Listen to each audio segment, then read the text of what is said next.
Lunedì 14 marzo, sono le 11.45, siamo in diretta con Focus TG. Buongiorno da Alex Giuliano e da Sharon Di Carlo.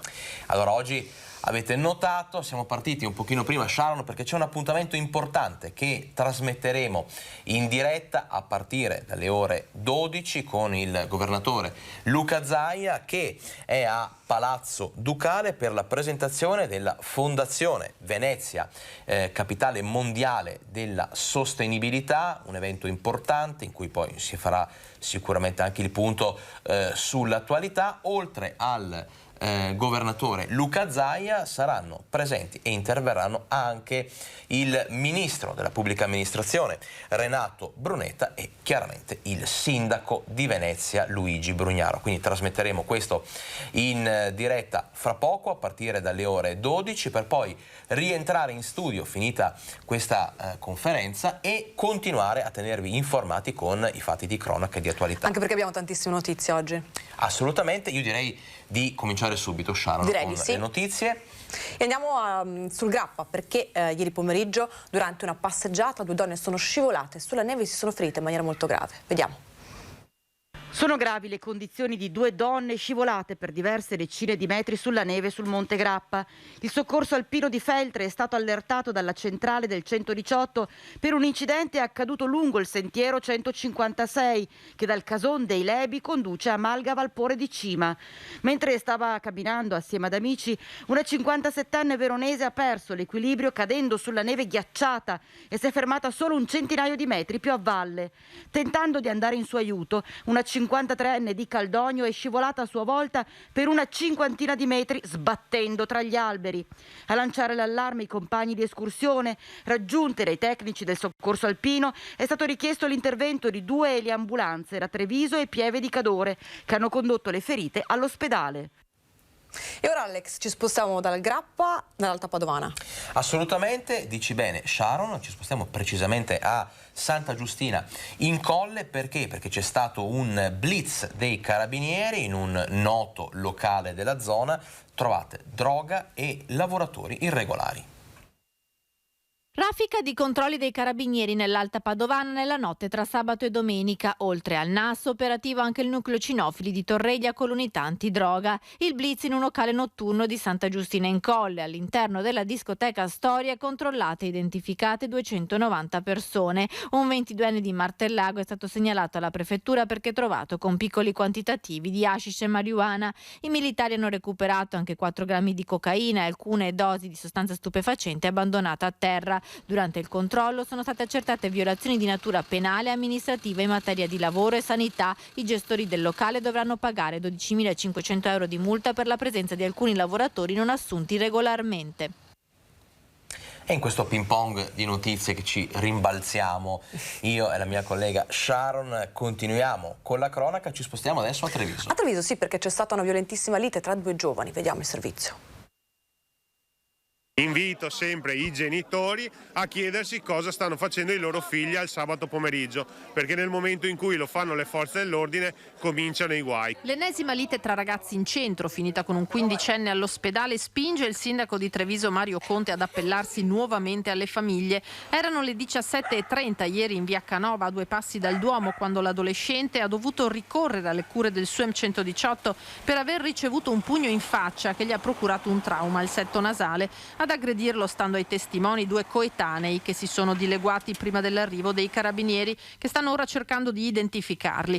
Un caso simile a quello accaduto la sera prima a Vittorio Veneto, dove ad avere la peggio è stato un 18enne. Per Conte non è però il caso di parlare di Treviso violenta. C'è stato un episodio isolato dove 2 ragazzi si sono presi a schiaffoni, quindi non si può definire una rissa, non si può definire una baby gang. È certamente un episodio spiacevole che però ha visto protagonisti 2 ragazzi in via Canova. Quello che stiamo mettendo in campo unitamente alle forze dell'ordine sta dando dei risultati importanti, perché ricordo che negli ultimi 4-5 weekend non è successo assolutamente nulla, ma questo non può prevenire che 2 ragazzi si mettano a litigare in una via dispersa del centro. Il sindaco torna però a chiedere la collaborazione delle famiglie per cercare di evitare anche fatti come questi. L'appello che faccio ai genitori che guardano questo servizio è: ponetevi la domanda se tra quei ragazzi che al sabato pomeriggio vanno nelle varie città a far casino c'è anche vostro figlio. Se vi ponete questa domanda, certamente aiutate le istituzioni, ma soprattutto aiutate i vostri figli. E ora ci spostiamo dalla cronaca all'attualità, perché Alex, il caro benzina sembra non volersi più fermare. No, questo è un problema che chiaramente interessa tutti, i lavoratori, interessa le famiglie, interessa insomma chi deve spostarsi sia per brevi che per lunghi tratti. Stiamo assistendo a scene, Sharon, veramente di quasi ordinaria follia, potremmo definirle, insomma tanti si lamentano, i prezzi del carburante che schizzano alle stelle. Noi siamo andati a sentire la voce dei bassanesi a tal proposito. Ieri ho pagato 2,14, 2,15 il gasolio. Cioè, quando il barile di petrolio era a quota quasi $200, costava 2 euro la benzina, adesso a parte che costa di più il gasolio, siamo alla follia totale. Che vado a lavoro in bici. Difficile per le famiglie affrontare le spese con questo carburante, perché già ci siamo impoveriti col Covid e adesso arriva una bella mazzata. Ho risolto io. Bisognerà rinunciare a qualcosa?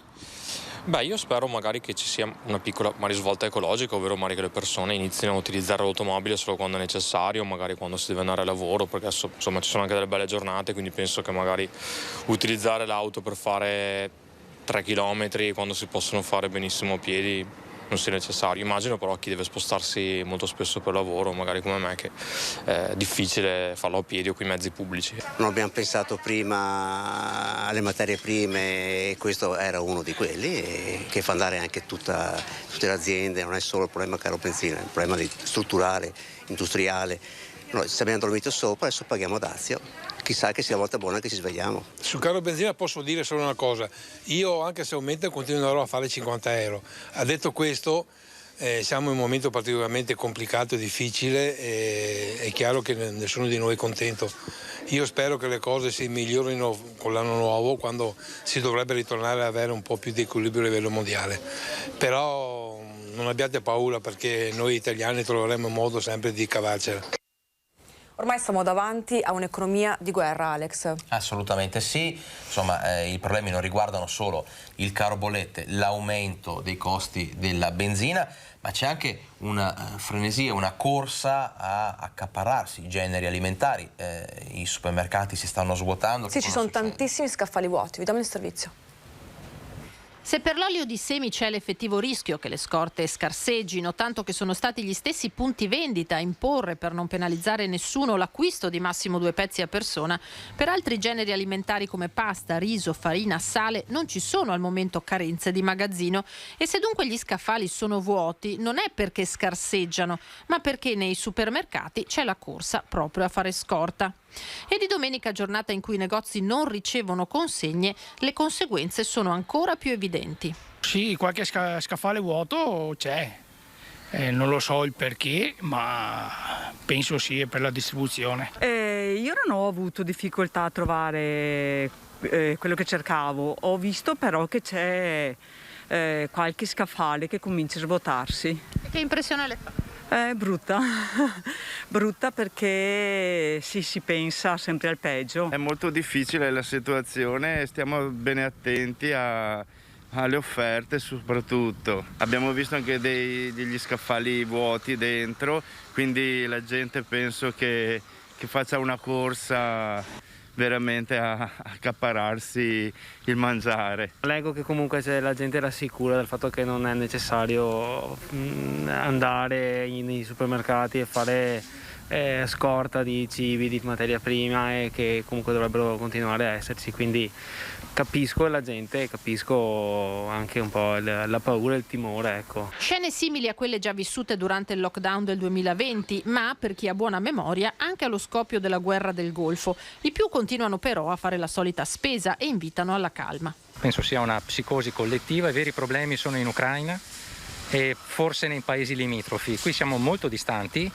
bisogna capire, comprendere la situazione di forte difficoltà che hanno quei paesi, e noi dovremmo essere di aiuto a loro, non pensare ai nostri piccoli egoismi. Credo che ci sia dell'allarmismo e di conseguenza la gente fa sicuramente incetta di prodotti che ha paura di rimanere senza. È il timore, è la paura, questo sicuramente sì.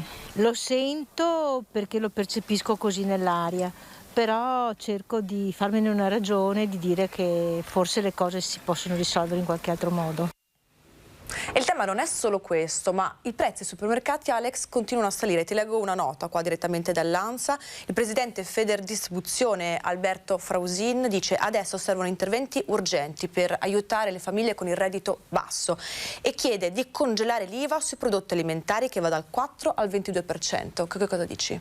Beh, insomma, assolutamente qualche misura andrà presa, come quella che riguarda ad esempio anche le accise della benzina. Insomma, abbiamo visto che in Irlanda ad esempio sono state tagliate, sono state congelate. Misure del genere potrebbero essere riproponibili, anzi sarebbe il caso che fossero applicate anche qui da noi. Adesso, Sharon, però ci prendiamo una piccola pausa fra un minutino, perché andiamo in pubblicità. Prima però vi ricordo l'appuntamento delle ore 12 con la diretta da Palazzo Ducale, la conferenza del presidente Luca Zaia su Venezia, capitale mondiale della sostenibilità. E adesso vediamo una piccola pausa pubblicitaria e torniamo subito.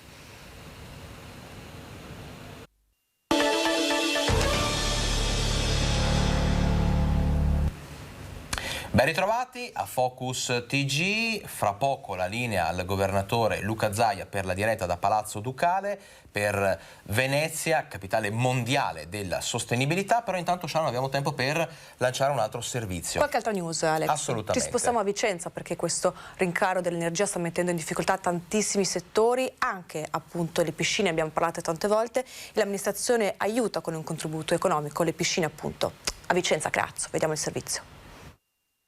L'ultima bolletta del gas è stata di 16.000 euro, la prossima sfiorerà i 20.000, il triplo rispetto al passato.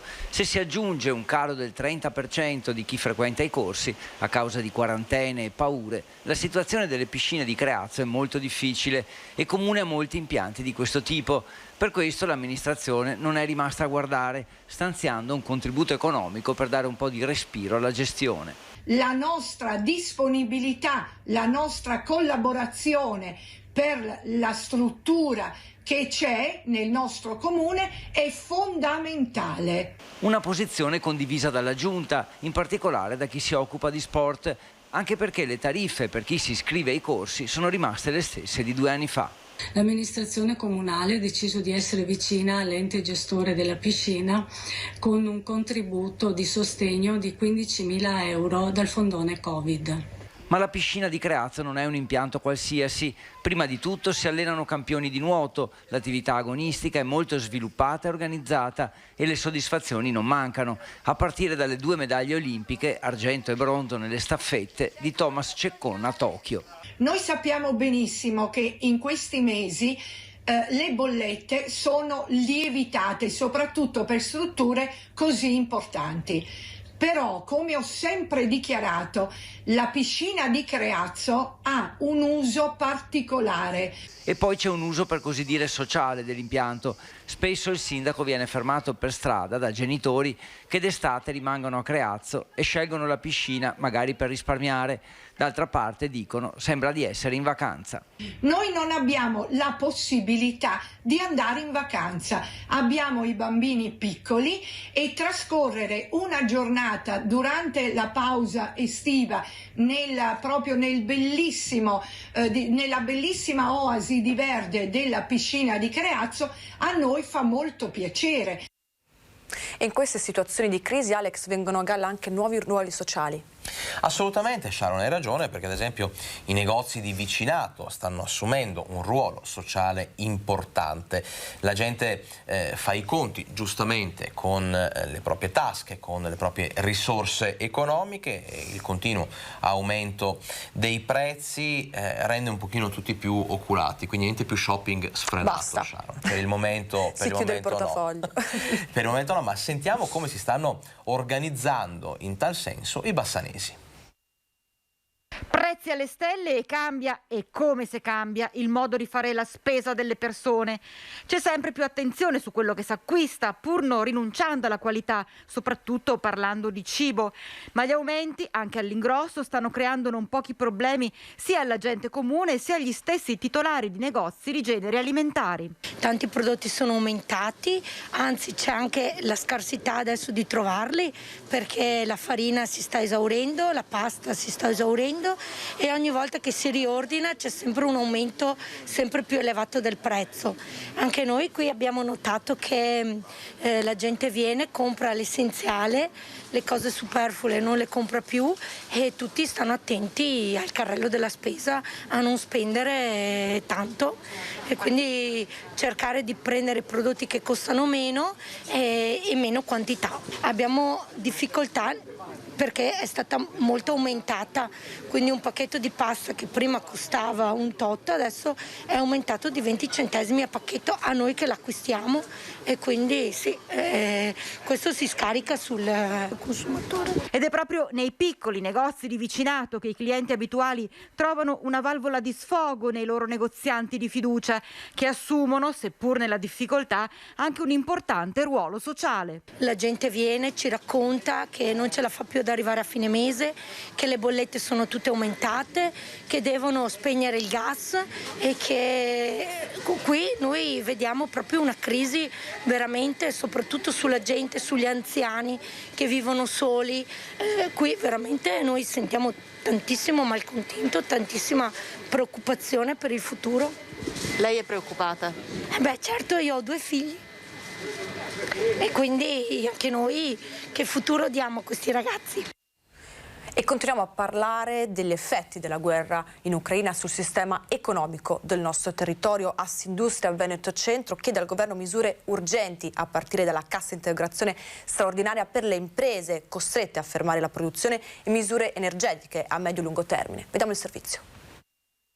La situazione è difficile, abbiamo purtroppo nel nostro territorio alcune aziende che decidono di fermare la produzione perché non conviene più, perché i costi passano di molto quelli che sono i prezzi di mercato. Energia alle stelle, carenza di materie prime, le conseguenze sull'economia del conflitto in Ucraina preoccupano le imprese trevigiane. Assindustria Veneto Centro chiede al governo misure straordinarie ed interventi strutturali sulla politica energetica. E sicuramente ci deve essere una calmierazione dei prezzi, possibilmente anche a livello europeo, di quello che è l'energia, il gas e i carburanti. Dopodiché ci vuole l'introduzione di una cassa integrazione straordinaria e che deve essere sulla falsariga della cassa integrazione Covid, quindi anche molto snella, veloce e non assoggettata a vincoli di utilizzo. Una cassa integrazione che servirebbe per aiutare quelle aziende che sono costrette a fermare la produzione. Parallelamente gli industriali chiedono interventi sia nel breve che nel lungo termine sulle energie.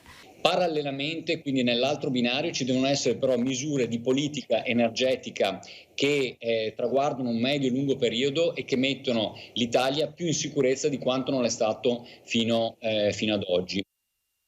Ve l'abbiamo raccontato, ci sono tantissimi settori oggi in difficoltà, però Alex, diamo anche qualche buona notizia, c'è qualcuno che guarda al futuro? Beh, assolutamente, insomma, voglio dire, ci sono dei settori che possono guardare al presente e al medio-lungo termine con un po' di ottimismo, un po' di fiducia, nonostante la pandemia, nonostante la crisi economica.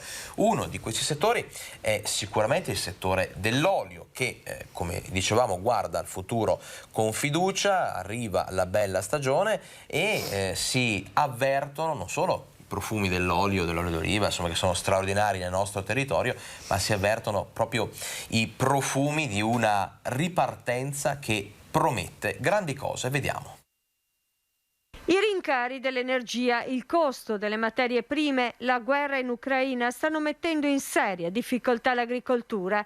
Anche il settore olivicolo e oleario, fiore all'occhiello della pedemontana bassanese, sta attraversando questo momento difficile e il rischio è quello dell'aumento dei prezzi dell'olio. Mi auguro che possa essere più contenuto possibile, perché non solo il settore olivicolo ma anche le famiglie sono in vera difficoltà. Sta aumentando tutto anche per loro. Quando aumenti i trasporti trasporti, quando aumenti il gas e l'illuminazione, di riflesso il pane e tutto il resto, stanno aumentando le farine, sta aumentando tutto, quindi ci auguriamo di contenerlo nell'interesse delle famiglie. Intanto, con l'arrivo della bella stagione e il miglioramento della situazione pandemica, il settore guarda con fiducia all'olio turismo come opportunità per promuovere il paesaggio e il prodotto in un mix indissolubile che lega la cultura dell'olio all'identità della terra e della gente che lo produce. Io credo che oggi si possa, soprattutto per il settore dell'agricoltura, con l'olio turismo, con l'enoturismo, con i B&B che aprono, con le varie attività che avvicinano i consumatori, le famiglie ai locali di produzione, ma anche nelle stesse fattorie dove possono visitare e portare i bambini. Credo che questo possa essere un aiuto per i produttori, quindi unire la produzione alla presentazione, alla vendita in loco, a chilometro proprio meno di zero. E proprio in quest'ottica, dopo lo stop imposto dall'emergenza Covid, torna a Pove la Fiera Mercato dell'Olivo, giunta alla sua 39esima edizione. L'attesa manifestazione nella Conca degli Ulivi è in programma per il 10 aprile. Adesso parliamo di siccità, un problema, un grido d'allarme lanciato dal Consorzio di Bonifica Piano. Eh sì, perché non sono più in grado, dicono, di garantire l'irrigazione. Ormai la stagione della semina è alle porte. Vediamo il servizio. Siamo molto preoccupati di questo, perché evidentemente gli invasi non si riempiono e sono la scorta per l'irrigazione estiva. Questo è una vera preoccupazione, un vero dramma. Allarme siccità, mai così poca acqua negli ultimi 30 anni. Le immagini del Piave dall'alto, qui siamo a Maserada, mostrano chiaramente la gravità della situazione. Non piove da mesi ed in montagna non c'è neve, quindi non si può contare nemmeno su nuovi apporti dal disgelo. I laghi montani, da Santa Croce al Cadore al Mis, sono al 48%. I maggiori problemi per l'agricoltura. I consorzi non hanno la certezza di poter garantire prossimamente l'irrigazione. Stiamo aprendo ormai con la stagione e tutte le aziende sono pronte per iniziare le semine. E c'è una vera preoccupazione, perché noi non siamo in grado di garantire che ci sia l'acqua per l'irrigazione, e sappiamo benissimo che un'impresa agricola, quando ha effettuato la semina, ha effettuato tutte le spese. Un'ulteriore tegola sulle imprese agricole già in grande difficoltà per il caro energia. Ma questo purtroppo non è l'unico problema legato alla siccità. Dall'altro lato, paradossalmente, c'è un altro grosso problema, che è quello appunto che non riusciamo a fornire l'acqua alle diverse centrali idroelettriche che abbiamo lungo i nostri canali, le quali tra l'altro producono energia pulita ed energia in un momento come questo, sapendo che importanza e che valore che ha strategico anche questo aspetto. Perciò siamo veramente un dramma nel dramma. La crisi colpisce, Sharon, non solo le famiglie, non solo le aziende, non solo le associazioni e quant'altro, ma anche chiaramente le amministrazioni comunali. Certo. Pensiamo al caro bollette, insomma, sono tutti soldi che le amministrazioni non avevano messo a bilancio, adesso devono far fronte a questo surplus, a questo rincaro. Ci spostiamo ad Albignasego, quindi nel Padovano, perché a fronte di una bolletta quasi raddoppiata il comune decide di spegnere un lampione sì e un lampione no. Vediamo. Stiamo provando intanto in via sperimentale uno spegnimento alternato dei nostri impianti di illuminazione. Il nostro territorio ha 120 quadri con 5.700 punti luce. Il comune di Albignasego ci prova e del resto i conti davvero non tornano più. Se il costo per l'illuminazione pubblica è stato di poco meno di 700.000 euro all'anno, con progressivi risparmi per la sostituzione con lampadine a LED, per il 2022, se non si parla di raddoppio, poco ci manca. E, dati attuali, la spesa sarà di gran lunga superiore al 1.100.000 euro. La logica del buon padre di famiglia impone di correre ai ripari e allora ecco la soluzione. Abbiamo chiesto di partire per ogni quartiere allo spegnimento alternato, vuol dire un lampione spento e 2 accesi. Nel frattempo gli amministratori, assieme all'ufficio tecnico, che mi permetto di ringraziare perché fanno i sopralluoghi serali con noi, stiamo verificando chiesto se questi spegnimenti sono efficaci dal punto di vista economico, ma anche non portano zone d'ombra che siano pericolose per la sicurezza pubblica e anche per la sicurezza stradale. Si parte alle 21 di ogni sera e il primo banco di prova, il quartiere di San Giacomo, ha superato il test con solo qualche ritocco necessario. Anche il pensiero di spegnere tutto era stato preso in considerazione, ma con risultati diversi. Non avevamo idea di come fosse lo spegnimento totale. Il venerdì scorso abbiamo fatto una prova di una mezz'oretta e abbiamo provato a spegnere 2 quadri. Diciamo che non ci dà una sicurezza, pertanto abbiamo pensato per il momento di non farlo e di provare con lo spegnimento alternato. Confidiamo sinceramente che anche lo Stato ci aiuti nella riduzione di questi consumi, perché noi appunto vediamo quasi raddoppiati i nostri consumi. Con la tecnica di 2 lampioni accesi e uno spento si punta a un risparmio di 100.000 euro. Se i risultati non saranno soddisfacenti, si passerà ai 2 lampioni spenti su 3. Nel frattempo si studia l'avvio di una comunità energetica con i cittadini, sfruttando i risparmi e la produzione di energia che arriveranno al comune dalla realizzazione dei pannelli fotovoltaici su 2 palestre. E ora ci lasciamo per qualche minuto di pubblicità, ma rimanete con noi perché abbiamo ancora tantissime news dal territorio. A fra poco.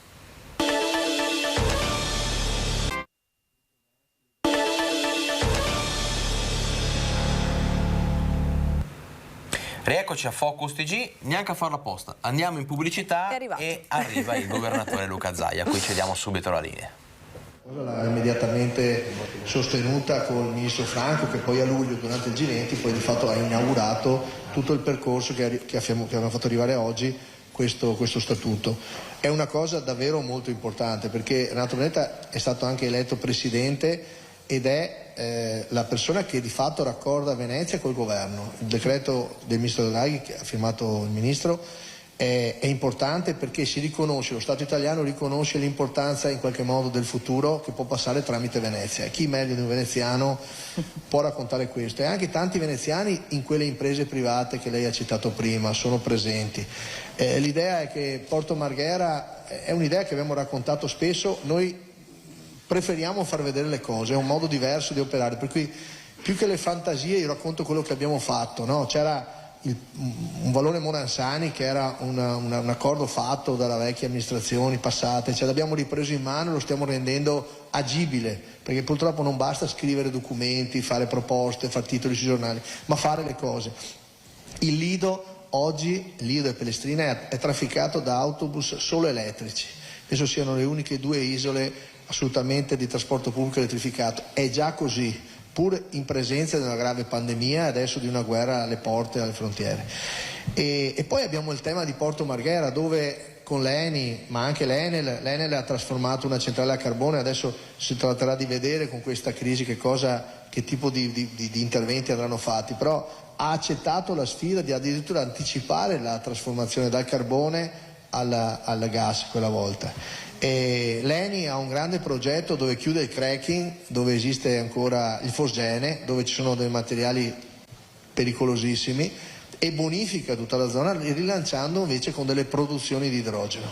Noi nel frattempo abbiamo costruito, sempre assieme a ENI, un distributore a idrogeno Italia fisso a Mestre, e per cui Mestre e Venezia si candidano ad essere una città realmente del futuro. Abbiamo una visione assieme alle 2 università, lo UAV e Ca' Foscari, per raddoppiare gli studenti che ci sono a Venezia. Abbiamo fatto un benchmarker, l'ha fatto Benno, che è il rettore dello UAV, molto semplice, che vede nelle città, per noi benchmarker, non so, Barcellona, Parigi e altre città di questo tipo europee, vedono i nostri studenti in rapporto alla popolazione essere la metà.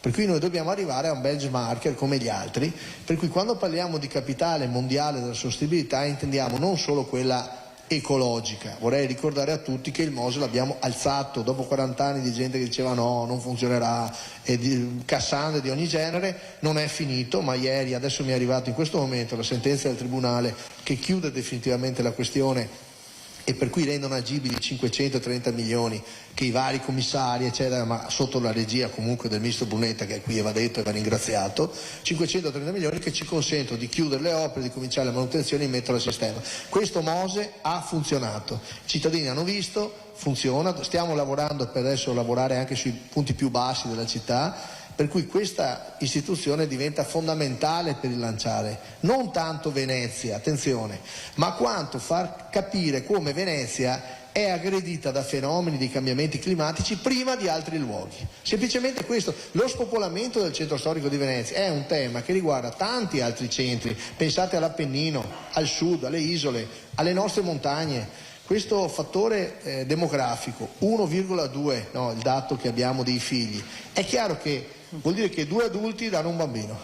Si chiama assolutamente estinzione. Questo tema lo risolvi non certamente con obblighi, ma rendendo efficienti le città, attraendo giovani da tutto il mondo. Adesso la guerra ci sta dando anche queste ulteriori difficoltà di accettazione, ma questa accoglienza che noi stiamo dimostrando, l'Italia intera sta dimostrando, è anche una grande occasione di civiltà per noi e lo facciamo con grande cuore e con grande generosità. Ecco, il tema di Venezia capitale mondiale imporrà al ministro Brunetta di andare con le relazioni che ha avuto in questi 50 anni di economista all'UNESCO, di andare all'ONU, di andare nelle grandi istituzioni mondiali a perorare la causa che a Venezia si studiano i cambiamenti climatici, che a Venezia si studi il futuro, insieme a tutto il resto del mondo ovviamente. E mettiamo Venezia, che è sempre stata un luogo come questo del Senato, a disposizione delle grandi menti, delle grandi intelligenze, dei grandi scienziati, dei giovani che vogliono venire ancora a vivere in questa città, ma che vadano a popolare il mondo. Questa è l'idea.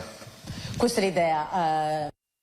Luca Zaia, allora, Venezia è il cuore molto probabilmente del Veneto, proprio per il fatto che ovunque, non so se a voi sia capitato, ma nella mia esperienza ovunque io sia andata, comunque c'è una qualche città che vuole emulare Venezia, la Venezia indiana, la Venezia in Birmania, insomma un po' ovunque si vuole emulare Venezia, ma di Venezia ce n'è una e ce l'abbiamo noi. Però è un sistema quello del Veneto che sta funzionando e probabilmente lo dimostra anche il fatto che il Veneto ospiterà i prossimi giochi olimpici invernali Milano-Cortina del 2026 e questo è un altro pezzo probabilmente di questo sistema. Sì, grazie e buongiorno a tutti. Questo intanto è la fine di un percorso iniziato nel 2020, fine 2020 oggettivamente. Oggi noi siamo alla costituzione della fondazione ed è fondamentale, gli 8 progetti come ricordava lei. Ma ricorderei 2 valori prima di rispondere alla domanda. Il primo, il flusso di finanziamenti, perché ce lo chiediamo tutti, no? C'è un'ipotesi che va dai 2 miliardi e mezzo ai 4 miliardi di euro. Cosa peserà nel PIL del Veneto? Almeno 10 miliardi di euro, su un PIL da 180 miliardi. E quindi avete una dimensione quantomeno numerica di cosa stiamo facendo, non è che stiamo organizzando il circolo della scopa. Dall'altro c'è da dire che il claim del Veneto è the land of Venice, cioè la terra di Venezia, e quindi è un unicum, nel senso che se non ci fosse Venezia non ci sarebbe il Veneto, e questo è fondamentale. Dopodiché Venezia è un palcoscenico unico che ci permette di essere attrattivi, non solo di finanziamenti, ma anche di tutte quelle realtà, le companies a livello internazionale che comunque devono trovare delle sedi autorevoli. Ovvio che noi stiamo preparando la culla per il neonato. Non a caso il presidente della fondazione, il ministro Brunetta, prima diceva c'ho una lista di un centinaio di persone, ma non sono persone fisiche, sono delle super realtà. Pensate a molte realtà a livello internazionale che scelgono come sedi, che sono Parigi, Londra, perché non farlo a Venezia? Venezia non è solo la città del turismo, è anche la città del turismo. E poi noi siamo un laboratorio open air di quello che può essere veramente la vera sostenibilità. Noi l'abbiamo detto con un po' di ambizione, no? Venezia, capitale mondiale della sostenibilità. E questa è un'ambizione che però, oggettivamente, noi siamo un po' megalomani come veneti, questo lo sappiamo. Però è anche vero che sappiamo di avere i fondamentali, perché abbiamo le radici profonde. E quindi per noi questa è una sfida e ci candidiamo a essere capitale mondiale della sostenibilità. Non una delle capitali, la capitale mondiale. E penso che lo dimostreremo con questa fondazione e con questa operazione. Quindi grazie a tutti i compagni di viaggio e anche a quelli che stanno pensando di salire a bordo, giusto? Mi dice a proposito di questo, Presidente, ha parlato di cifre. Sì. È soltanto l'inizio? Decisamente sì, anche perché comunque noi siamo davanti a un Big Bang della storia, no? È una storia particolare perché oggi tutti diciamo l'Ucraina. L'Ucraina è così questa vicenda perché prima ci sono stati 4 mesi di Covid. Se non ci fossero stati 24 mesi di Covid, probabilmente la vicenda ucraina avrebbe un'altra connotazione ancora più grave. Quindi oggi è il Big Bang della storia e in Big Bang bisogna costruire. Gli antichi romani dicevano che si costruisce dalle ceneri, mai sulle macerie. Io ho l'impressione che il fondo non ho toccato. Mi auguro che i negoziatori, ieri c'erano delle belle agenzie che questa mattina che i negoziatori trovino la via di uscita. Però è fondamentale dire che noi dobbiamo interpretare anche questo momento storico che è di totale cambiamento e in questo cambiamento noi ci vogliamo assolutamente mettere ed essere protagonisti. Allora, Ministro Brunetta, noi abbiamo intanto questa assemblea dei soci ha dato il suo primo frutto, che appunto il Ministro Brunetta è diventato Presidente di questa Fondazione Venezia Capitale Mondiale della Sostenibilità. Io l'ho sentito infatti prima che parlava di almeno altre 100 entità che sono pronte a metterci la faccia e a scendere in underground, come si dice in queste circostanze. C'è però sicuramente, probabilmente, Ministro, un di fatto che quello che sembrava futuro, in realtà, proprio alla luce dei fatti che stiamo raccontando, è diventato urgente e forse più presente che futuro. Grazie per essere qui, per questo onore, per essere stato indicato come primo presidente di questa fondazione, che è un modello anche per il Paese, una fondazione come grande attrattore di investimenti, di idee verso questa città, ma verso il nostro Paese, è un modello per il mondo. Questo è il significato. Vedete, Venezia è una realtà ambientale, artificiale. Le lagune per così tanti secoli diventano mare o diventano terra. Questa laguna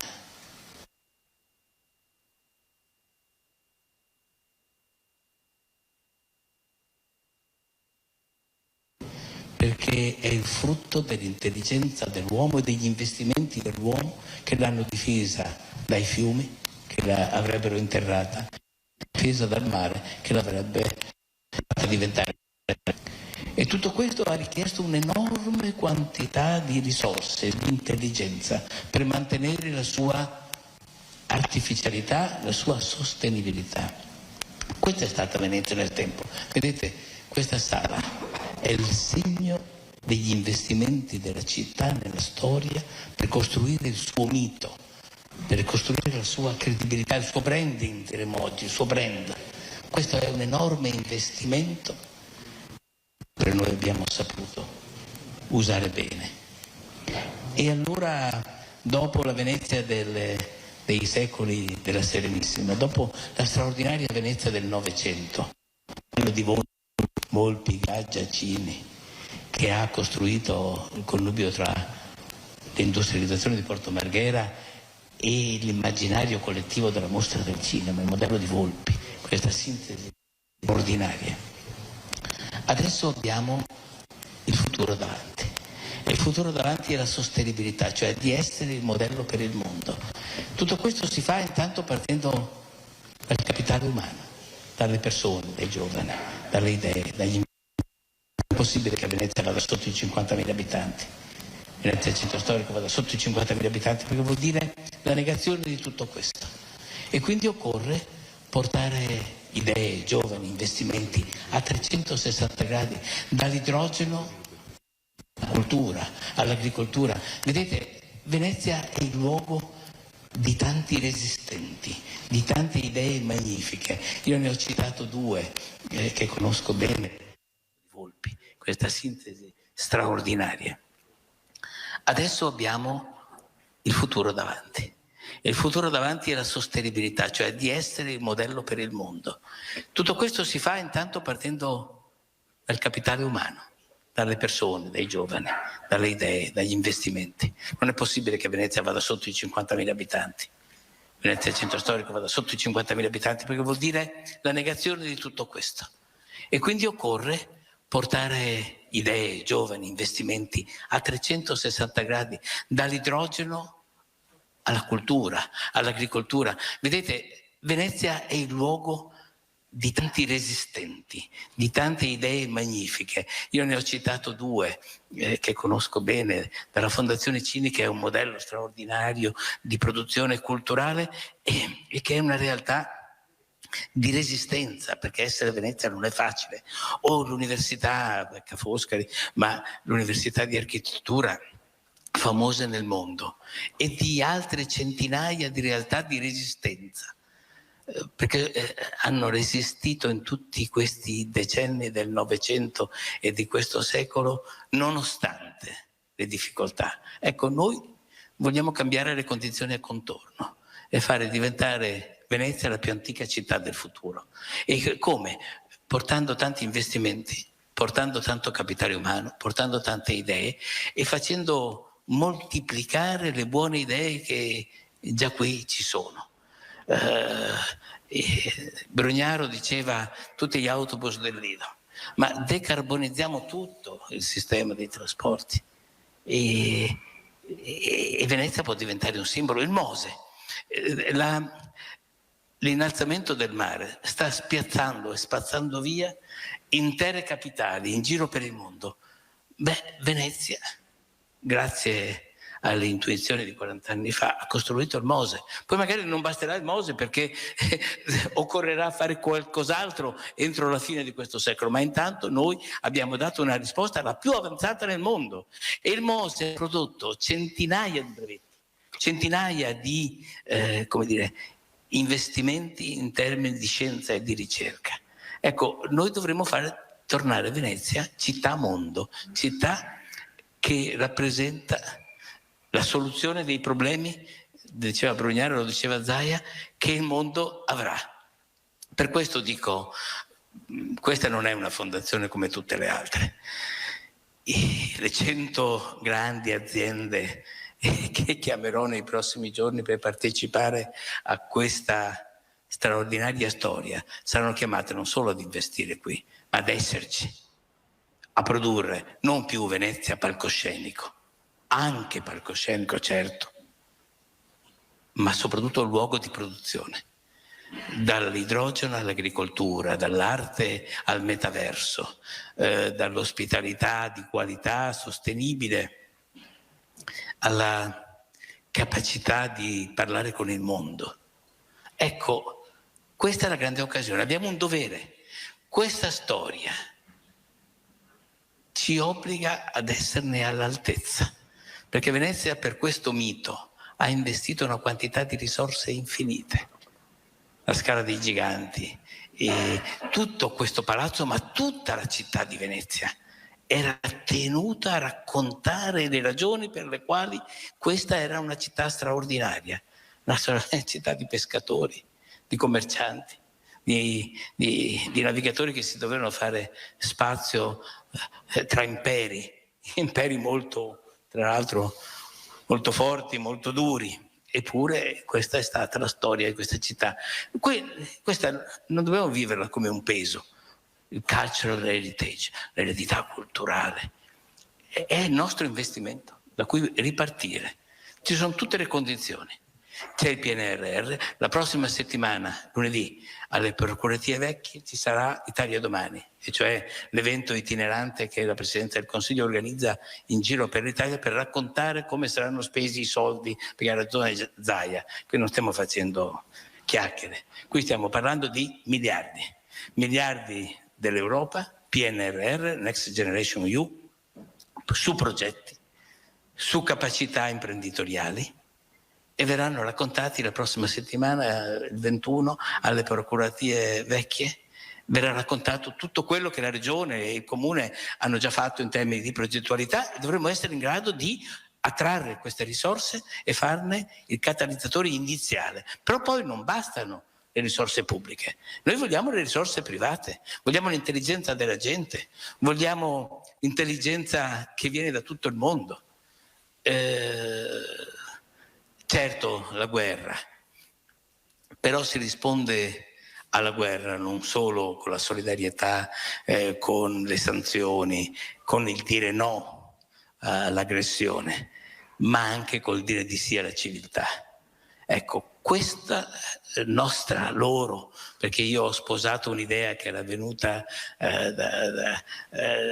da SNAM, pensate, da Marco Alverà, lo voglio citare, dalla regione che ha messo in piedi i progetti, che ha messo in piedi con Boston Consulting la prima progettualità, dal Comune di Venezia che ha immediatamente sposato l'idea e l'ha costruita assieme. Io ho solo il piccolo merito di aver capito da subito e di aver portato il governo e di aver portato la mia persona, la mia disponibilità. Ecco, questo è un grande momento in una sede storica che fa venire i brividi, perché qui si è fatta la storia del mondo, non solo di Venezia, qui si è fatta la storia del mondo per secoli e dobbiamo esserne degni. Ecco, il momento è questo. Vedete un'altra frase che mi viene: quando hai di fronte a fatti che non hai mai visto, occorrono pensieri mai fatti. Ci vogliono pensieri nuovi, pensieri all'altezza di eventi che non si erano mai verificati. Pensiamo alla pandemia, pensiamo alla risposta dell'Europa alla pandemia, pensiamo a come Versailles, pochi giorni fa, ha dato una prima risposta ai temi della guerra, dell'autonomia energetica, dell'autonomia anche della sicurezza militare. Ecco, siamo sempre stati abituati all'Europa come soft power, no? Insieme di regole, insieme di capacità di regolare 27 paesi. Adesso dobbiamo anche essere una potenza che costruisce la pace.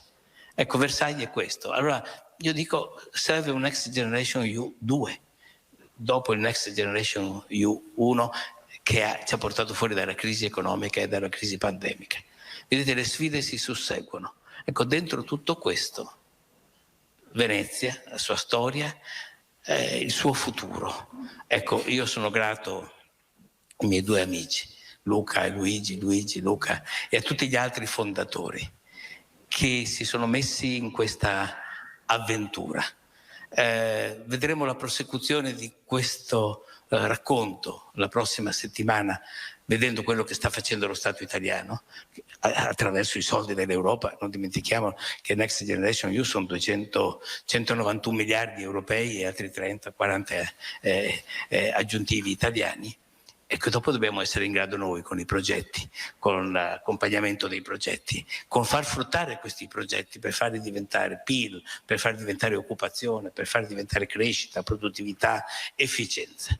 Ecco, ci sono tutte le condizioni perché questo possa avvenire. Adesso lo stiamo raccontando, adesso dobbiamo dimostrare quello che sapremo fare. Io ci metterò tutti i prossimi anni della mia attività,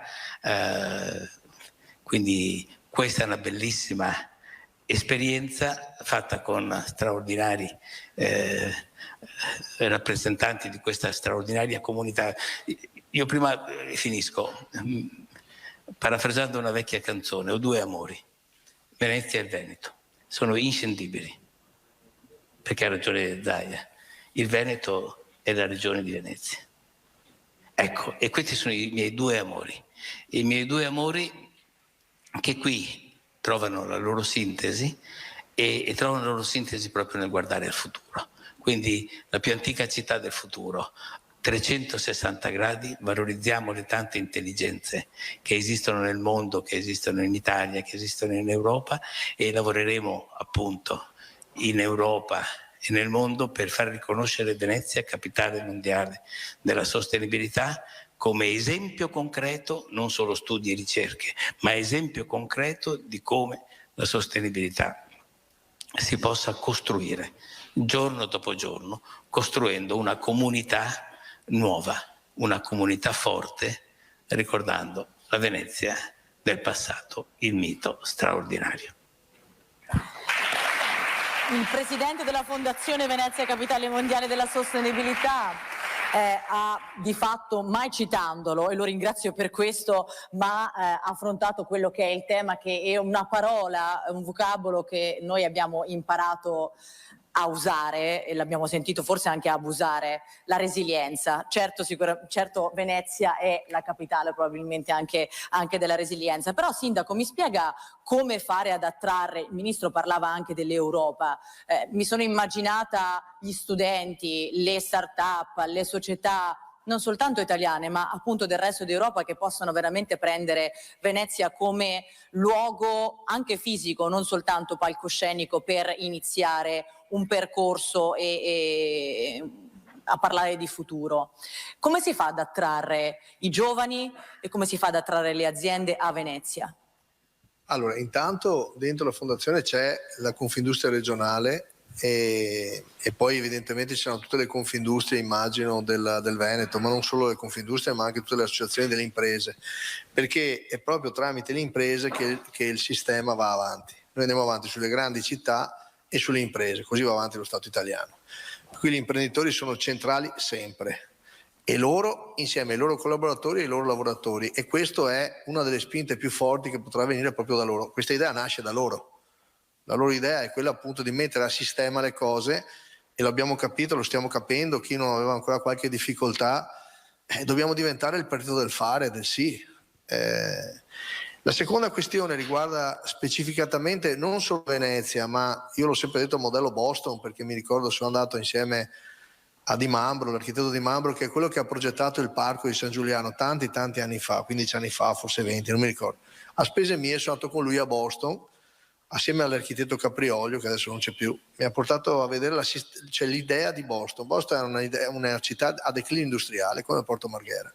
Hanno avuto coraggio di investire sull'università, ci hanno dato tantissime risorse e hanno spinto moltissimo l'università, l'hanno fatta diventare non solo un centro di formazione, ma anche di elaborazione scientifica, tant'è che il brevetto che Eni ha depositato di energia nucleare, per fusione e non per fissione, cioè fusione dell'atomo, del nucleo e non per fissione, due cose completamente diverse.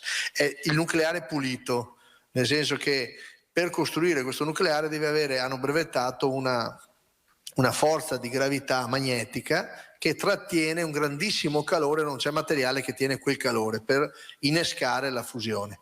Questo brevetto, che è italiano, è stato costruito al MIT di Boston, in quella città che è diventata il futuro, che è quello che noi vorremmo trasformare in Marghera. Adesso bisogna vedere se riusciamo anche a trasferire queste esperienze appunto sul nucleare pulito in Italia, perché attualmente per quello che è il programma che ha Eni è di farlo negli Stati Uniti, il che vuol dire che se entro il 2026 verranno messe a punto queste prime sperimentazioni di nucleare pulito, poi le aziende che parteciperanno a questi progetti saranno americane. Di conseguenza il rischio è che, pur essendo un'intelligenza italiana, rischiamo di importarci tutta la filiera industriale. Ecco perché dobbiamo essere insieme, ecco perché abbiamo il governo qui, abbiamo la regione, c'è tutta la città, il comune, ma anche tutti i sindaci della città metropolitana, perché tutti insieme possiamo attrarre quei talenti studenti che vengono a studiare, ma che poi, come è successo a Boston, l'esempio è andata così, si innamorano tra di loro e si sposano, essendo originari di stati diversi degli Stati Uniti, scelgono di diventare bostoniani e scelgono di vivere lì,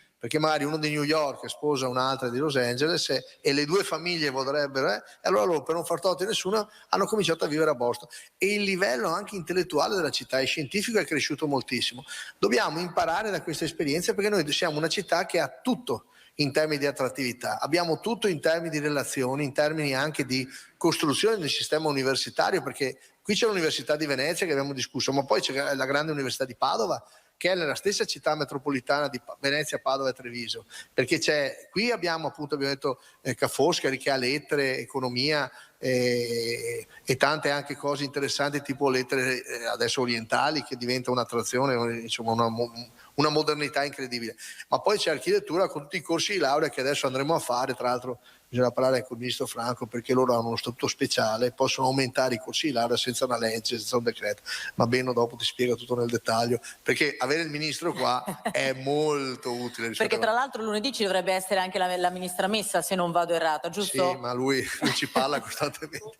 La ministra Messa dell'università, se vi accontentate ci sono anch'io, e c'è il professor Giavazzi che è il consigliere economico ci fossero 3 ministri più il consigliere economico del Presidente del Consiglio, per dire dell'attenzione del Presidente Draghi nei confronti di questa città. E diceva Brugnaro, questo modello Boston è uno dei catalizzatori più importanti per questa città, cioè portare studenti, ricercatori e ricerca, che è il fuoco del futuro.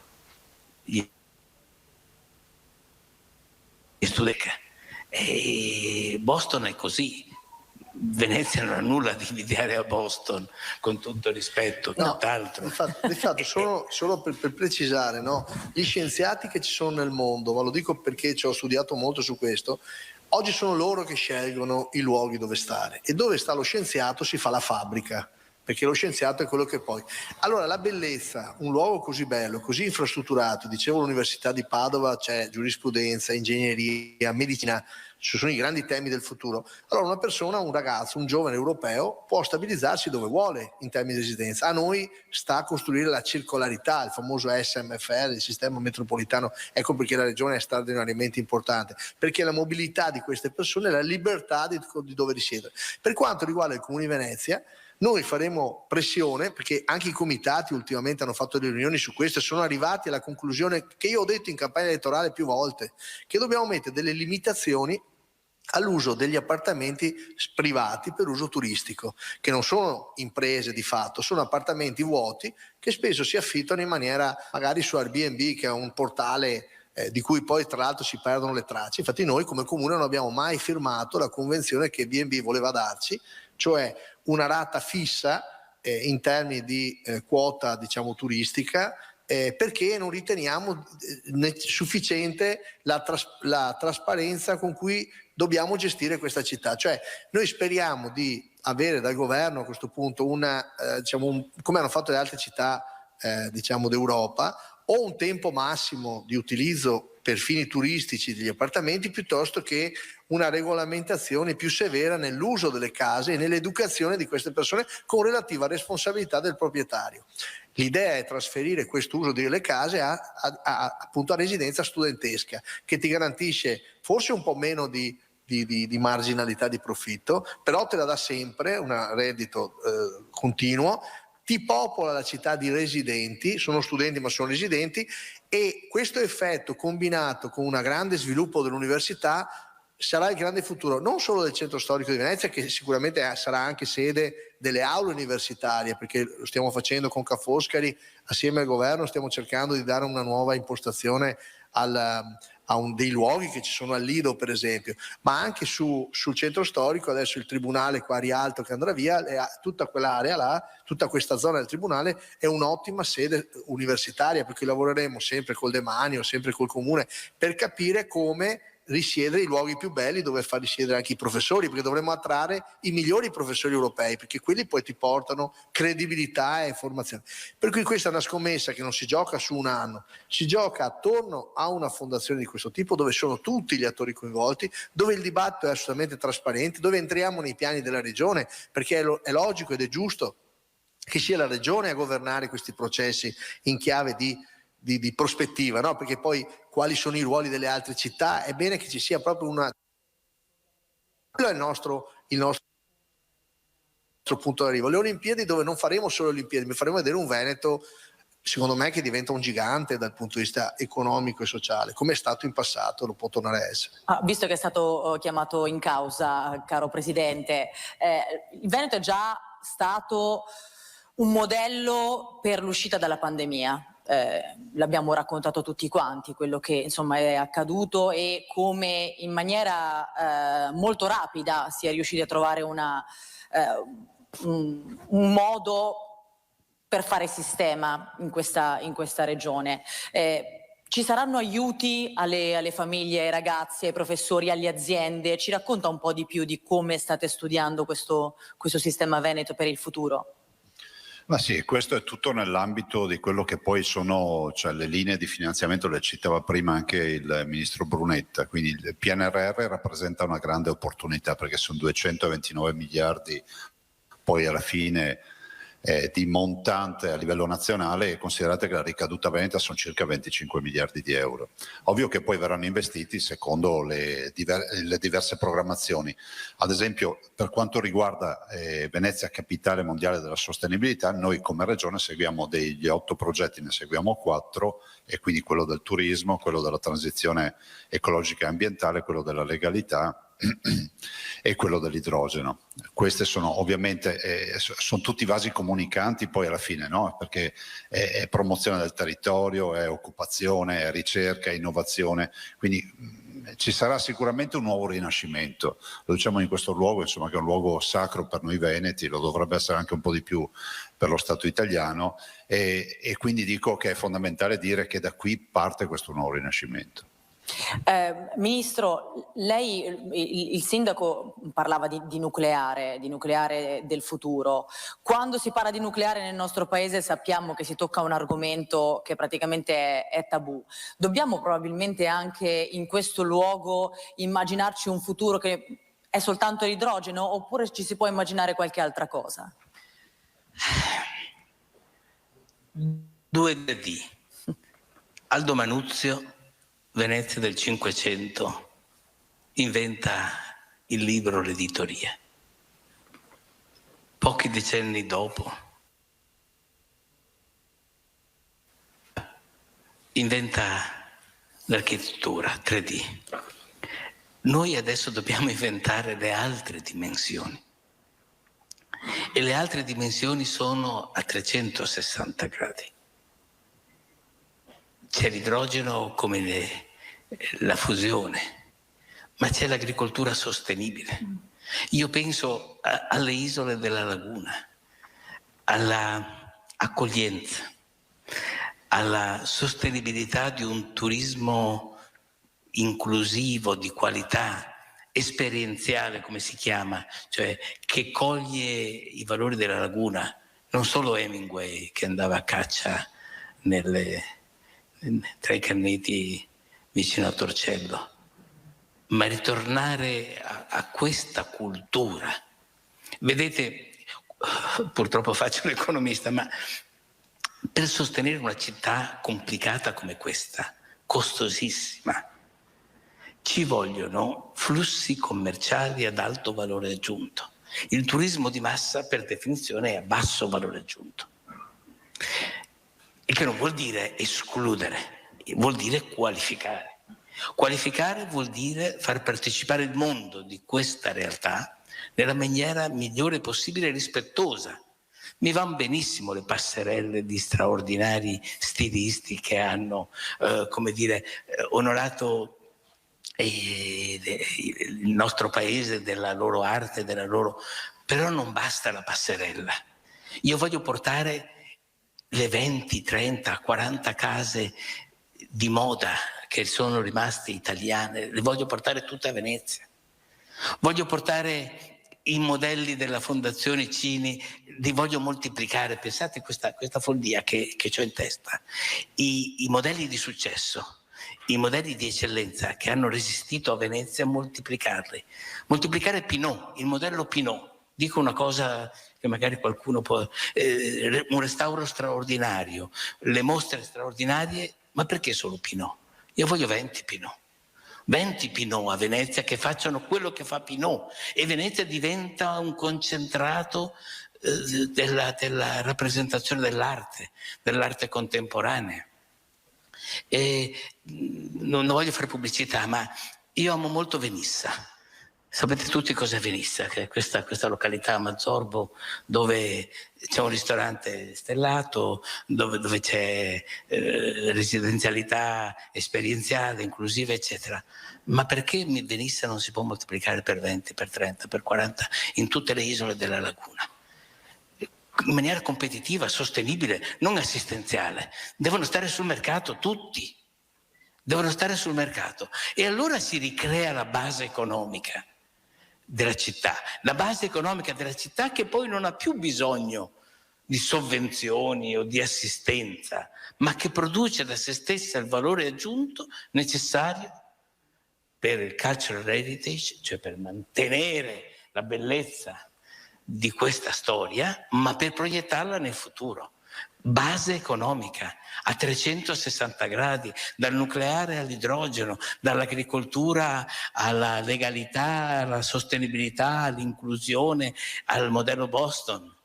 Ecco, queste sono le cose. Anche in altri tempi si sono fatti questi discorsi, non è la prima volta che si fanno. Oggi abbiamo il Next Generation EU, abbiamo questa grande occasione. 25, il Veneto vale di solito il 10% di tutto, 10-12% di tutto, no? Ecco, quindi se ci sono 230-250 miliardi di Next Generation EU, fate un conto nella vostra testa, qua ne toccano 25.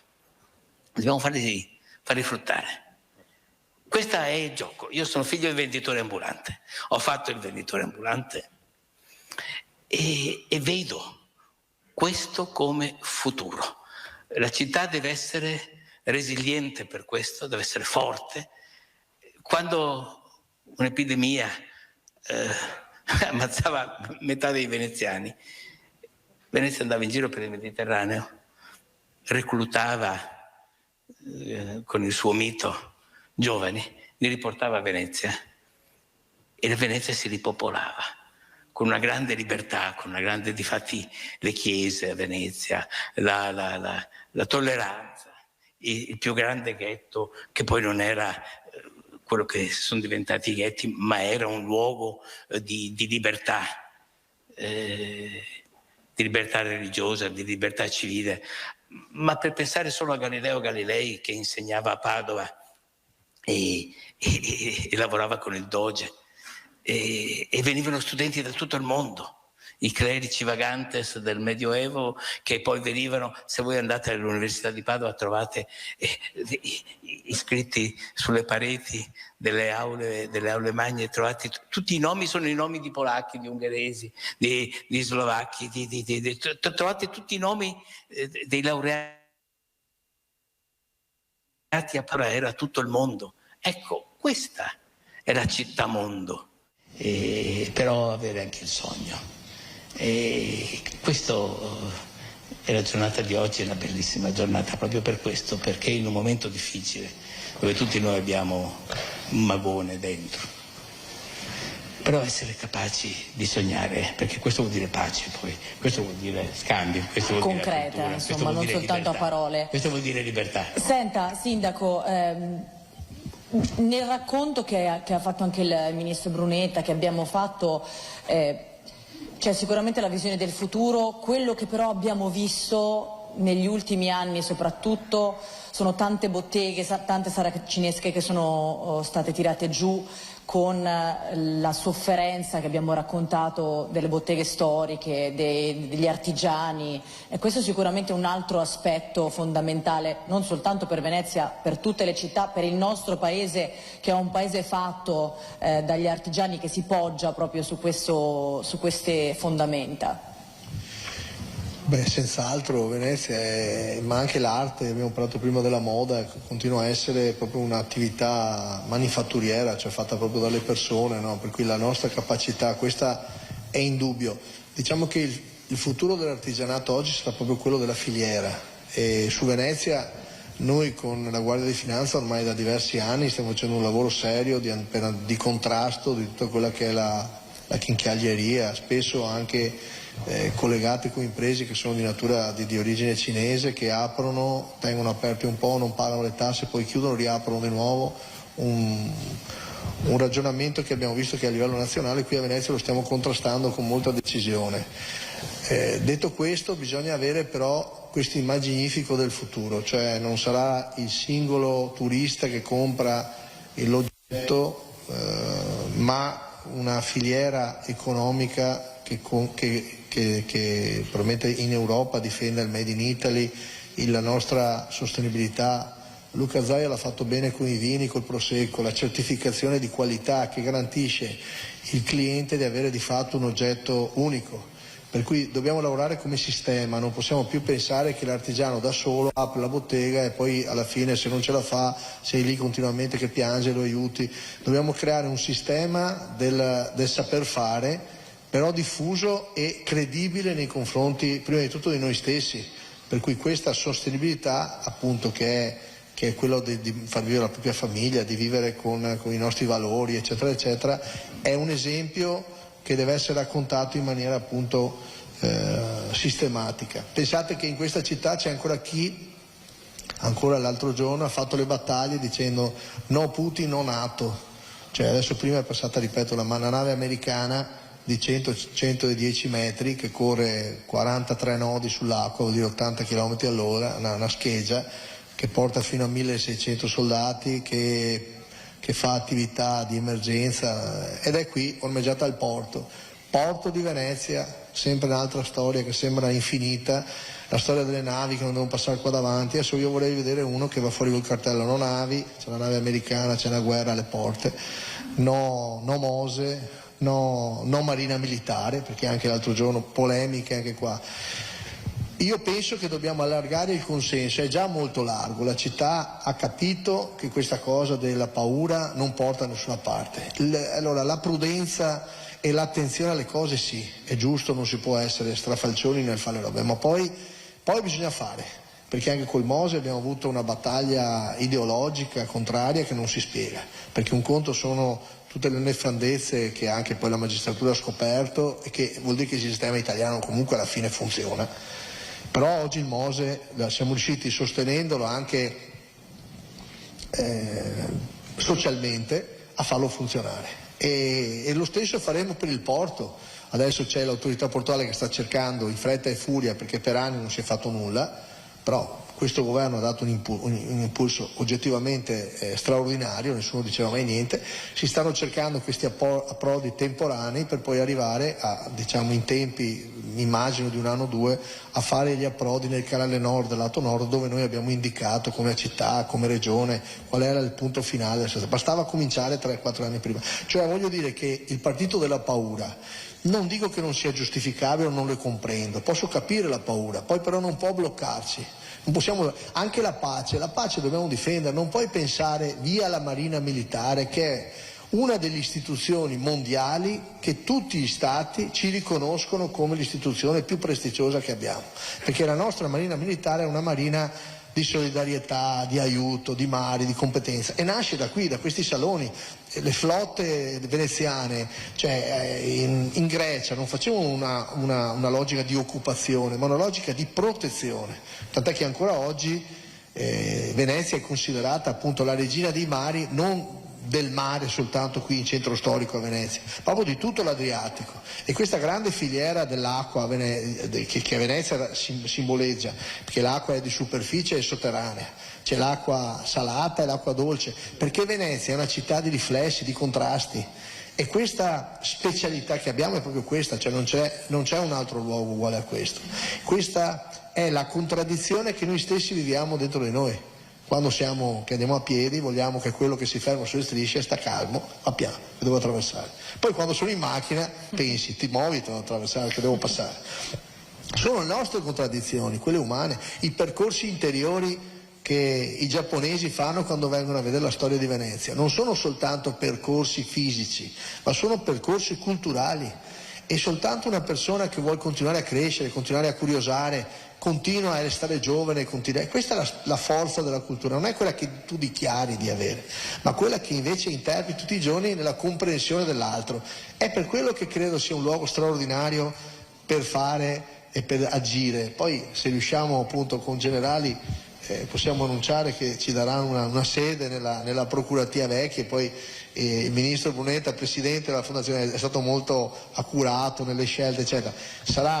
È un grande regalo che ci fa la Fondazione del Generali, perché se noi riusciamo, come penso e spero, a concretizzare anche la sede nelle procuratie che le Generali stanno probabilmente ristrutturando, insomma, assieme con la disponibilità che ha dato tutta la città, è tutto insieme che riusciamo a ragionare di fondazioni, di integrazione di persone, che non è che devono venire a fare quello che vogliono, rispetto alle leggi locali. Dobbiamo costruire perché noi adesso con i rifugiati stiamo lavorando assieme all'ASL, alla regione, assieme al governo, al Ministero degli Interni, stiamo facendo dei protocolli qui in città che penso poi ci stanno chiedendo da tutta Italia, per come integrare le persone, non col buonismo. Venezia non era buona, era semplicemente utile. Anche il ghetto ebraico, abbiamo ricordato i 500 anni, a quel tempo sono stati chiusi dentro gli ebrei, dentro il ghetto, però di fatto gli altri popoli in Europa li stavano ammazzando tutti, noi di fatto li abbiamo salvati. Poi questi, essendo laboriosi, a un certo momento la Repubblica Serenissima ha cominciato ad aprire le porte di giorno e cominciavano a girare la città, hanno visto che erano laboriosi, e loro in tempi non brevi si sono guadagnati la credibilità di questa città, e sono una forza incredibile che questa città ha nei propri cittadini, sono le origini stesse della città. Quindi questa capacità di relazionarsi, guardando però la palla e non le finte, questo è il senso di questa fondazione. Io sono anch'io molto contento, come dice Renato e come penso anche Luca condivida, cioè che il Veneto stia facendo qualcosa che va oltre le mura dell'Italia, ma possa in qualche modo raccontare un'esperienza storica che fosse millenaria, che forse interessa il nostro paese come sistema, proprio come metodo. E infatti, Presidente Zaia, poi affido le conclusioni al Ministro Brunetta, questo è un momento molto delicato, e lo diceva anche il Ministro, per quello che riguarda non soltanto il nostro Paese ma tutta l'Europa, no? Che ha ritrovato anche un'unità che probabilmente non avremmo neppure immaginato potesse trovare in una situazione di questo tipo di urgenza. Però è anche vero che l'orgoglio italiano e quelli che sono, mi ricordo soltanto ultimamente abbiamo raccontato ad esempio la battaglia sul Prosec. Parlava il sindaco Brugnaro proprio dell'impegno e di quanto ormai sia un brand anche questo del Veneto. Qui però non possiamo dimenticare quelle che sono proprio le nostre origini e quelle che sono le nostre bellezze e la nostra economia. È assolutamente fondamentale questo. Sì, non a caso siamo la prima regione turistica d'Italia con 73 milioni di presenze, e la prima industria in Veneto è il turismo, con 18 miliardi di fatturato. Come dico io, tu non vai a visitare un luogo dove non c'è nulla da vedere, si mangia male, si beve male. Qui abbiamo tutte le componenti che ci permettono di rendere grande il nostro Veneto. Consideri, sicuramente abbiamo un grande agroalimentare, ma vorrei dire che nel 2026 abbiamo le Olimpiadi. Forse alcuni ancora non se ne sono resi conto, ma le Olimpiadi saranno un'altra occasione di promozione del nostro territorio, ed è stata una grande battaglia, visto e considerato che avevamo come controparte la Svezia, che tentava per l'8ª volta di farsi aggiudicare le Olimpiadi le è andate a noi dopo 70 anni, quindi anche questo progetto di Cortina dopo 70 anni verrà celebrato fra l'altro con opere infrastrutturali di dimensioni veramente importanti. Direi che le Olimpiadi saranno un ulteriore grande elemento di promozione. Un altro veicolo di economia importantissimo per questa regione, probabilmente non soltanto. Ma sì, guardi, io non parlo oltre, direi, riprendendo anche quello che diceva prima il sindaco, direi che qui il nostro slogan è sempre lo stesso, che solo i pessimisti non fanno fortuna. Senta, le voglio fare però un'altra domanda che riguarda un po' quello che diceva anche il sindaco, che diceva anche il ministro Brunetta, di attirare le persone qua, perché noi siamo una terra di grande migrazione, noi però esportiamo quelli che sono i nostri cervelli, lo diceva anche un po' il sindaco Brugnaro, noi mandiamo all'estero tanti dei nostri ricercatori, tanti dei nostri giovani che poi all'estero trovano fortuna e difficilmente però sappiamo attrarli di nuovo qua. Avete pensato anche a questo, come riattrarre qui in questa terra, in questa città? con quali iniziative, con quali anche risorse proprio economiche? Beh, direi che per noi è un dogma quello dell'essere attrattivi, no? E quindi a partire dai nostri giovani. Dopodiché eviterei anche di portare questo esempio come un male solo italiano, perché se poi andiamo a guardare i dati a livello internazionale, li confrontiamo con la Germania, cito anche i paesi piuttosto che altri paesi europei che noi riteniamo all'avanguardia come attrattività, vediamo che il flusso di persone in uscita, cioè di ragazzi in uscita che vanno all'estero per fare un'esperienza di studio piuttosto che per fare anche esperienze lavorative, è similare a quello italiano. Allora, il vero tema qual è? È che noi abbiamo un substrato e siamo un laboratorio che potrebbe essere molto più attrattivo di quello di altri paesi. E penso che il Veneto, e in particolar modo Venezia, possa esserne un giusto rappresentante di questo, per cui sicuramente è una sfida.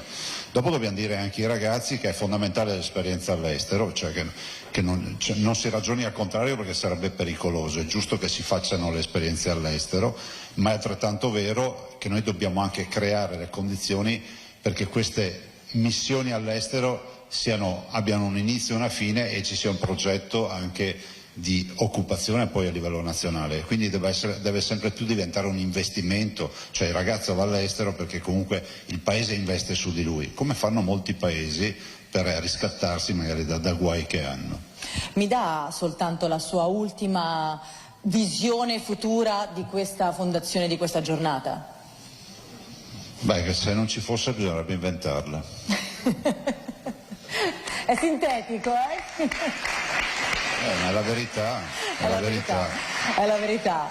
Ministro, Presidente, come vuole essere chiamato oggi? Perché è in duplice veste. Presidente, quindi, Presidente di questa neonata fondazione che appunto oggi è il primo vagito, possiamo dire, ufficiale, inizia un nuovo percorso, non forse la fine direi, ma l'inizio di un nuovo percorso.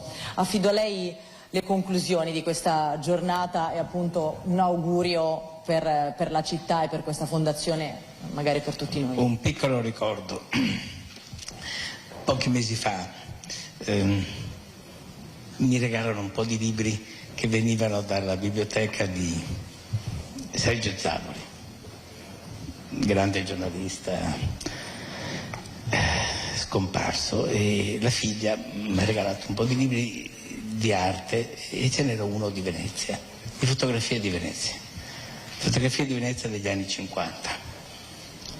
Sfoglio questo libro e trovo una fotografia del Rio di Cannareggio, il ponte dei Tre Archi sullo sfondo, e 3 ragazzini intenti, per i veneziani vuol dire qualcosa, andare a Granzi, che andavano a granchi. Andare a Granzi per i ragazzini vuol dire con un manico di scopa prendere i granchi che erano attaccati alle pareti delle rive e poi giocarci in maniera anche un po' feroce, insomma, giocarci. Tipico dei ragazzini comunque, sono abbastanza. Di allora, calcolo i tempi, guardo le cose, uno di questi 3 ragazzini sembravo io, potevo essere io.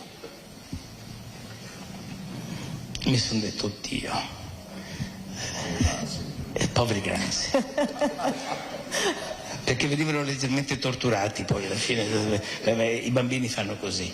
E dico, quanto tempo, Ponte dei Tre Archi, il Rio di Cannareggio, questo bambino di Cannareggio, che come tutti gli altri bambini di Venezia giocava sulle rive, giocava al pallone sui masegni e tornava a casa con tutte le ginocchia sbocciate, e papà me le puliva con la varecchina per evitare guai maggiori e così via.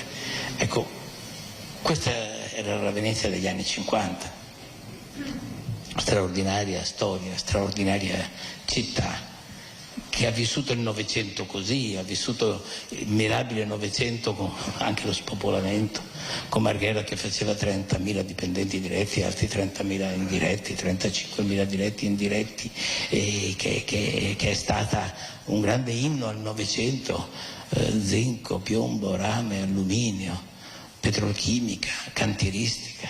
Questo è il polo di Porto Marghera, che è stata il simbolo del Novecento. Come simbolo del Novecento è stata la mostra del cinema,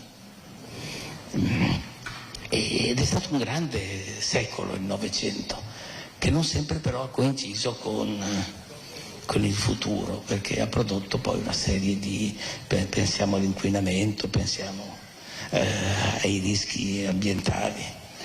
Adesso abbiamo un dovere di costruire questo secolo, di costruire il nuovo secolo, partendo proprio dal cultural heritage, dall'eredità culturale e dal modello di resilienza, di sostenibilità che ci ha insegnato la nostra città.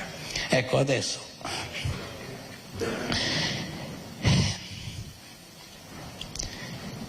quel ragazzino di Cannareggio, assieme a questi due signori straordinari, che non sono di Cannareggio, Ise di terraferma, sì, però che hanno interpretato, ecco adesso torniamo un po' seri, che hanno interpretato con la loro forza, con la loro presenza, con il loro consenso, ricordiamoci di questi due signori, danno testimone al bambino di Cannareggio di pensare insieme al futuro di questa città in Italia e nel mondo. Ecco, questo per me è una grandissima emozione. Tutto qua.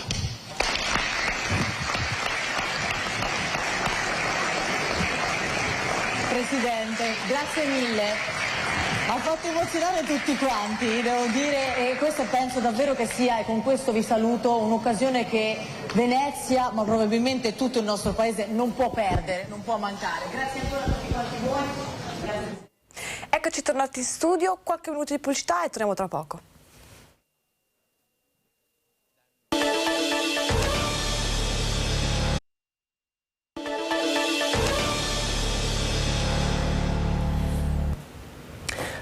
e 18, rieccoci in diretta a Focus TG. Siamo insieme, Sharon, adesso per leggere insieme, commentare anche insieme il report giornaliero dei dati Covid, un report che ci fornisce Azienda Zero. Oramai avete imparato benissimo a leggere insieme a noi e a interpretare i numeri della tabella che guardiamo insieme. È una fotografia, come ben sapete, dell'andamento dell'epidemia in Veneto nelle ultime 24 ore. Ebbene, i dati del lunedì sono sempre da prendere con le pinze, oramai sapete anche questo, perché insomma c'è di mezzo la domenica, c'è di mezzo il weekend, quindi insomma sono dati indicativi in questo caso. Insomma da martedì, mercoledì in poi i numeri saranno poi sicuramente più attendibili. Fatto sta che il delta dei casi di positività nelle ultime 24 ore fa segnare un più 1750, un numero molto basso, nettamente inferiore a quelli che abbiamo commentato insieme, Sharon, negli ultimi giorni, proprio perché insomma c'è di mezzo la domenica. Il numero dei casi attualmente positivi in Veneto è di 52.812. Scendiamo però a dare un'occhiata agli altri numeri importanti di questo report. Le ospedalizzazioni in area non critica, lo vedete in questa barra arancione, sono 5, quindi aumentano di 5 i ricoveri in ospedale, aumenta anche di 1 quello che riguarda i posti, insomma, in terapia intensiva. Purtroppo un numero alto, commentiamo oggi con grande rammarico, quello di 13 decessi nelle ultime 24 ore. Non è mai facile, insomma, parlare di questo, Sharon. Adesso però cambiamo discorso. Sì, e andiamo a Venezia perché ne abbiamo parlato tanto. Sabato è rimpatriato in Italia l'imprenditore Marco Zennaro dopo essere stato bloccato in Sudan quasi un anno, in Venezia lo accoglie così. Dopo i primi festeggiamenti di bentornato, sabato, nella notte del suo arrivo alla stazione ferroviaria di Santa Lucia, la festa per Marco Zennaro è proseguita anche il giorno successivo. A Venezia, decine di parenti, amici e conoscenti si sono dati appuntamento sotto la casa dell'imprenditore rimasto bloccato per motivi giudiziari in Sudan per quasi un anno, 361 giorni, dei quali 75 in prigionia. Da Campo San Bortolo i festeggiamenti si sono spostati attraversando il ponte di Rialto sotto i portici della pescheria. Ti saresti aspettato tutta questa solidarietà dalla città di Venezia? Sinceramente no. però il fatto di crescere a Venezia è un qualcosa di più, valori di intima amicizia, questa città li merita e si è visto nella risposta che ha dato alla mia situazione. Domani sarà già in ufficio? Domani si va in ufficio perché è giusto riprendere la propria attività, il proprio posto nella propria attività. Devo a proposito ringraziare tutti i dipendenti della Zennaro che hanno portato avanti per un anno difficile per tutti, ma soprattutto anche per loro, un'attività imprenditoriale a conduzione familiare, e non è facile portarla avanti senza il titolare. Un bentornato anche da parte nostra, Marco Zennaro. Alex, assolutamente. Ci spostiamo da Venezia a Treviso. Ci spostiamo a Treviso, nella Marca, per parlare di aiuti umanitari alle popolazioni ucraine. La carovana trevigiana di 6 bilici che sono partiti, che sono andati con tutti i aiuti umanitari, insomma tutti i beni di prima necessità in Ucraina, ha ultimato la consegna. Vediamo com'è andata. Abbiamo appena scaricato a Leopoli tutti i camion, tutti gli aiuti umanitari nelle varie parrocchie e nei vari magazzini che ci attendevano. Siamo in direzione praticamente da dogana polacca di Szejny, che è circa 82 km da qua. Sono le 18:30, la carovana umanitaria dei 6 tir della Mand Group di San Biagio di Callalta ha portato a termine la missione, ultimando la consegna di farmaci, cibo e generi di prima necessità a Leopoli, proprio nel giorno più difficile dall'inizio del conflitto per quest'area dell'Ucraina vicina alla Polonia, che fino a stamattina sembrava risparmiata dai combattimenti. Il lancio di missili russi sulla base di addestramento di Javoriv, costato la vita ad almeno 35 persone, proprio a pochi chilometri da dove i trevigiani stavano scaricando gli aiuti. Quando siamo arrivati stamattina a mezzogiorno e mezzo circa, c'è stata una forte esplosione che noi non ci avevamo fatto caso sinceramente, perché magari non eravamo attenti in quel momento perché stavamo facendo tutte le varie manovre, e poi abbiamo visto la colonna di fumo e poi ci hanno mandato questo video che a 10 km da dove stavamo scaricando avevano fatto un bombardamento. Adesso stiamo cercando di tra virgolette dirigerci nel minor tempo possibile verso la dogana, proprio per evitare di trovarci in mezzo a situazioni di questo genere. Speriamo di arrivare velocemente e di conseguenza anche di passare il confine il prima possibile. I mezzi sono partiti, la coda di gente in fuga verso la Polonia è lunghissima. Questi stanno tutti scappando.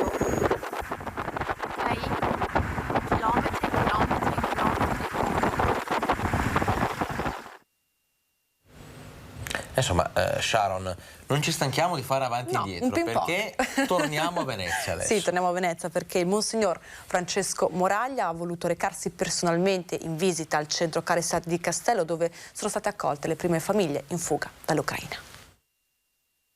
Dopo aver aperto le porte del centro Caritas del Patriarcato di Venezia, della nuova casa di accoglienza San Giuseppe per i profughi in fuga dalla guerra in Ucraina, il Patriarca di Venezia, Monsignor Francesco Moraglia, ha voluto incontrare personalmente questa mattina le famiglie che hanno trovato rifugio alla Tana. Colpito dai loro sguardi, ha detto il Patriarca alla fine dell'incontro. L'idea è solo quella di poter lenire delle sofferenze in questa visita in cui ho incontrato ovviamente donne, mamme, nonne e bambini, figli, nipotini. La cosa che colpisce è vedere gli occhi, soprattutto di alcuni, gli occhi anche di persone giovani, parlo di occhi di mamme, spersi, smarriti, che guardano il vuoto. È la sensazione di quello che riassume un po' la vita in questo momento di un popolo. L'invito del Patriarca perciò è che ognuno in questo momento così delicato e tragico possa fare la sua parte, donando quello che può. E adesso ci avviamo verso la conclusione di questo Focus TG. Sharon, concludiamo in musica con... nel territorio soprattutto. Assolutamente, con una bella notizia, perché traguardo importantissimo raggiunto dal percussionista Saverio Tasca, percussionista bassanese, che si è aggiudicato, pensate, il primo premio a un contest internazionale.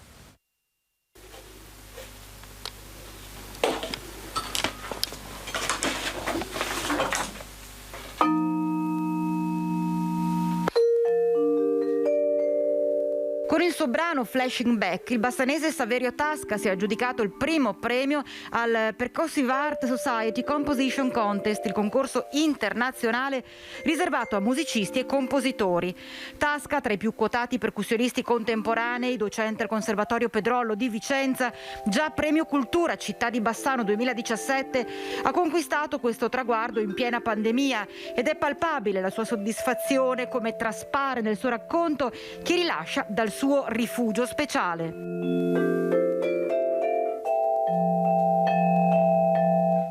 È un concorso per me importantissimo. Per i nostri strumenti, gli strumenti a percussione in genere, e in particolare per il vibrafono, che nell'edizione di questo concorso compiva i suoi primi 100 anni di vita.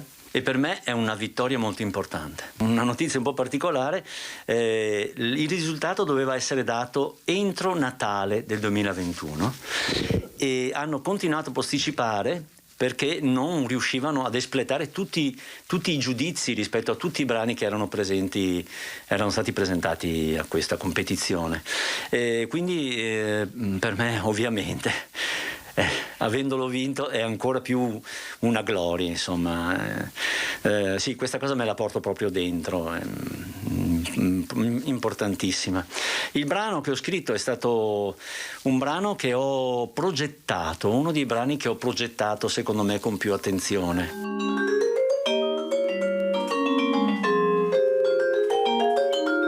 È stato un momento difficile un po' per tutti, soprattutto in questo periodo, in questo momento. Che senso ha per lei? Allora, io ho volutamente impegnato l'estate del 2021 a scrivere musica, proprio per adottare un comportamento attivo rispetto ai problemi. Io ho avuto molto tempo a disposizione per scrivere, per ragionare.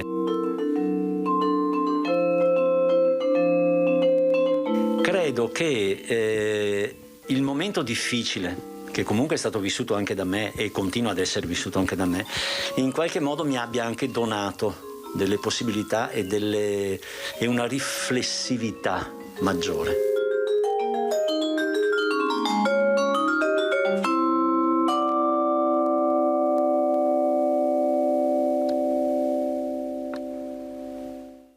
E per oggi il nostro viaggio tra le news del territorio finisce qui, no Alex? Però diamo appuntamento a domani.